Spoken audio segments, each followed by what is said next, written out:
Donald Trump's second instinct was the right one while, surprise, his first was not. And, as ever, it is those initial blunderings, grotesque and self-serving, that we'll remember. And they tell us a lot about the man and how his empathy-depleted, self-serving mind works. So we can dispense with step 2 quickly. He phones Theresa May and extends condolences and a hand of cooperation in the wake of the Parsons Green train attack. Well done, Donald, that wasn't so hard. Civil exchanges of mutual support between leaders can matter in times of national shock, and both Britain and the US are doing plenty behind the scenes on terror. Step 1, cockeyed and deplorable, came via Twitter. The panic on the tracks is barely over and Trump trots out 4 tweets, all unhelpful. To what end did he imply, for instance, that the London police had screwed up because the perpetrators were already known to them?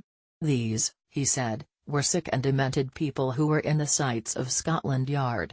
Is that so? Was he guessing, or did he have classified information, and if so, why was he blabbing about it?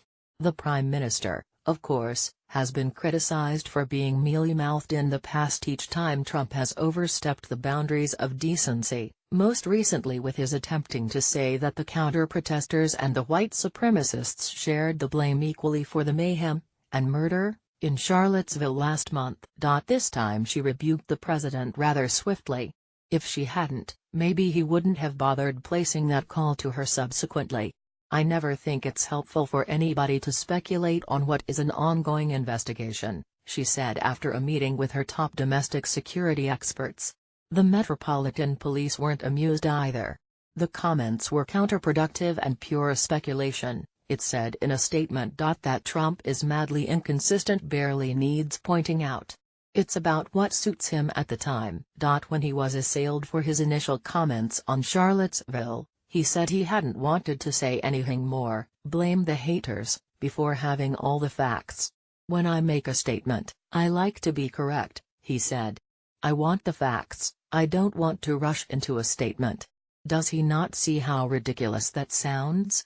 Coming from him. Juxtapose that with his Friday tweets and you might laugh or cry. On the first day of June, many in Manila were startled when Trump lamented they too had become victims of terror. Pretty sad what is going on throughout the world with terror, he said. Our thoughts and our prayers are with all of those affected. Except that what he assumed was a terror attack was one man trying to rob gamblers in a casino. He'd jumped the gun. 2 days after Manila, the savagery at London Bridge unfolded. There was no mistaking what that was about. Yet Trump managed to anger everyone in the capital by willfully twisting a statement from Mayor Sadiq Khan urging Londoners not to be alarmed by all the armed officers on the streets. Trump inferred he had said they shouldn't be alarmed by the attack itself. This was not helpful and plainly dishonest. Except each time this happens, Trump thinks he is being helpful, to himself. He uses each tragedy to inflate himself or prove a point. He tried to manipulate the 2015 Paris massacres to bolster his argument on the campaign trail that gun control was making America less safe. He used Paris, in fact, as a told-you-so moment, never mind the obscenely misguided logic. This message is repugnant in its lack of any human decency. Vulture, French ambassador to the U.S. Gerard Darreau replied. Told you so was also the message from Trump on Friday. This is why we need the travel ban I have talked about so often and the courts keep thwarting me on. He was basically saying, I am right, you see. No one else understands what we must do to protect our citizens. And it's why political correctness is such a mistake. Actually, it was more complicated. Recently Trump has alienated much of his base by seeming ready to renege on a promise to deport 700,000 Dreamers, young people brought illegally into the country when they were kids, and by cozying up with Democrats in Congress. This was a wink to say he hasn't forgotten about them, he is still their tough guy on terror and immigration.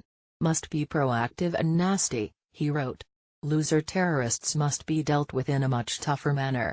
The internet is their main recruitment tool which we must cut off and use better.